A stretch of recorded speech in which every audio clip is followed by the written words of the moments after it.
Olá pessoal, tudo bem? Então, vamos a essa questão. Em uma fábrica, uma máquina térmica realiza com gás ideal o ciclo FGHIF no sentido horário, conforme o desenho abaixo. As transformações FG e HI são isobáricas, GH é isotérmica e IF é adiabática. Considere que na transformação FG, 200 kJ de calor tenham sido fornecidos ao gás e que na transformação HI ele tenha perdido 220 kJ de calor para o meio externo. A variação da energia interna sofrida pelo gás na transformação adiabática IF é... Pois bem, então, primeira coisa aqui, pessoal, a gente vai se concentrar nas transformações FG e HI, ok? Que é as informações que a questão nos dá, certo? Bem, partindo da segunda lei da termodinâmica, sabemos que o calor fornecido para um gás, ou trocado entre o gás e o meio externo, é igual ao trabalho realizado por esse gás, mais a variação da energia interna. Pois bem, pensando então na etapa FG, a quantidade de calor fornecida para ele foi de 200 kJ. A energia interna não tenho como calcular, porém tem como achar o trabalho, né? De F para G. Certo? Pois o trabalho é calculado como? Quando temos uma transformação isobárica, né? Uma pressão constante. Pressão vezes a variação de volume. Tá? Então, o trabalho realizado pelo gás na transformação FG será pressão 2 vezes 10 elevado na 5 vezes a variação de volume, que é, né, o volume final, neste caso 0,5, menos o inicial 0,15.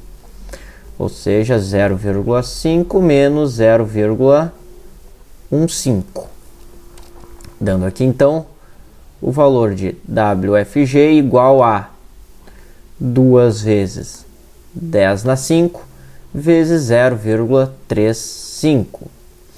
2 vezes 0,35 é igual a 0,7 vezes 10 na 5. Tá? Então aqui só para mantermos em quilojoules, ele faz o seguinte: 0,7 10 na 5 é igual a 70 vezes 10 na 3 joules. Tá? O que eu fiz? Eu desloquei a vírgula duas casas para a direita e assim subtraindo duas unidades do expoente, né? E 10 na 3 ele é nada mais do que o múltiplo quilo, ou prefixo quilo, né? Ou seja, 70 kJ. Ok? Com isso, encontramos a variação da energia interna de F para G, né? Usando a primeira expressão que eu coloquei ali. Então, fazendo a substituição, temos 200 kJ igual a 70 kJ, mais a variação da energia interna de F para G. 70 que está somando, passa para o outro lado subtraindo, teremos 200 menos 70, que dará 130 kJ, sendo igual à variação da energia interna da transformação de F para G. Ok? Pois bem, então, próximo ponto aqui é o seguinte. Faremos a mesma coisa, só que agora para transformação H para I, né? Então, partindo do mesmo ponto, tá? Vou colocar aqui na mesma linha, inclusive, de H para I. A quantidade de calor envolvida, como é dito na questão, né? Esse gás perde, ou seja, menos 220 kJ de calor para o meio externo, ok? E bem, o trabalho realizado por ele, de H para I, será igual à mesma coisa, pressão vezes a variação de volume. Então, a transformação, o trabalho realizado de H para I será 1 vezes 10 na 5, que é a pressão que ele está submetido, vezes, e aqui, importante tomar cuidado, o volume final é 0,25, né, que está no sentido horário, e o inicial é 1, então é 0,25 menos 1. E veja que a pressão ali é que eu coloquei. Então temos 0,25 menos 1.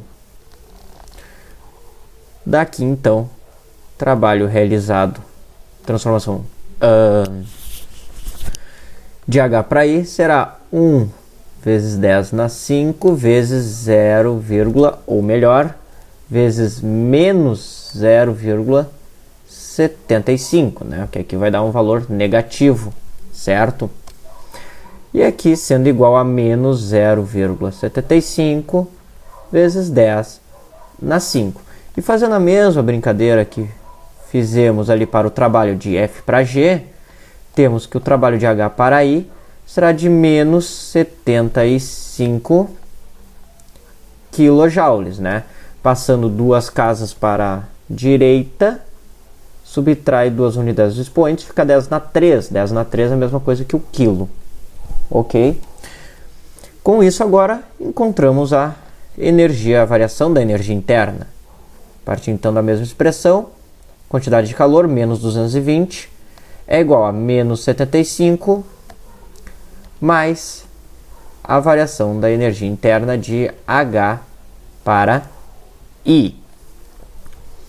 Passando menos 75 para o outro lado, somando, né, teremos menos 220 mais 75, o que vai dar o valor de menos 145 kJ, sendo igual à variação da energia interna da transformação H para I. Pois bem, então, pessoal, agora, né, a gente tem que achar, com esses valores, temos que encontrar a variação da energia interna de I para F, né? Então, de I para F. Bem, por definição, a variação da energia interna de I para F seria a energia interna em F menos a energia interna em I, né? O que nós temos ali é a variação da energia interna de F para G, ok? Foi o primeiro que a gente encontrou, que seria a energia interna em G menos a energia interna em F, que isso foi igual a 130 kJ. E o outro valor é a variação da energia interna de H para I, que é a variação da energia interna em I menos a variação da energia interna em H, que encontramos o valor de menos 145 kJ. Ok? Pois bem, pessoal, alguns pontos aqui que agora a gente vai trabalhar com esse sistema, né? A gente vai acabar juntando essas duas expressões, ok? Bem, vemos que a transformação de G para H é uma transformação isotérmica, como é dito na própria questão, né? GH é isotérmica, ou seja, de G para H, a variação da temperatura ela é nula, ela é zero. E bem, a variação da energia interna ela é diretamente associada à variação da temperatura. Logo, a variação da energia aqui é igual a zero. Então, a energia interna em G e a energia interna em H será de tal modo que os dois serão simplesmente iguais. E vamos aproveitar esse valor, né? Ou seja, a energia interna em G é igual à energia interna em H, pois ali temos apenas realização de trabalho feito pelo gás. Como esses dois são iguais, se a gente simplesmente somar essas duas expressões como num sistema, né, podemos fazer o quê? Cortar o G e o U, ó, porque os dois são iguais, como se fosse U menos U, né? E o que sobraria aqui desse lado? O I menos o F. Tá? Que aqui neste caso temos a variação da energia interna de F para I, né? Final, inicial. Tá? Então acaba invertendo aqui, né? Ó, veja que de I para F é sempre o último menos o primeiro, certo?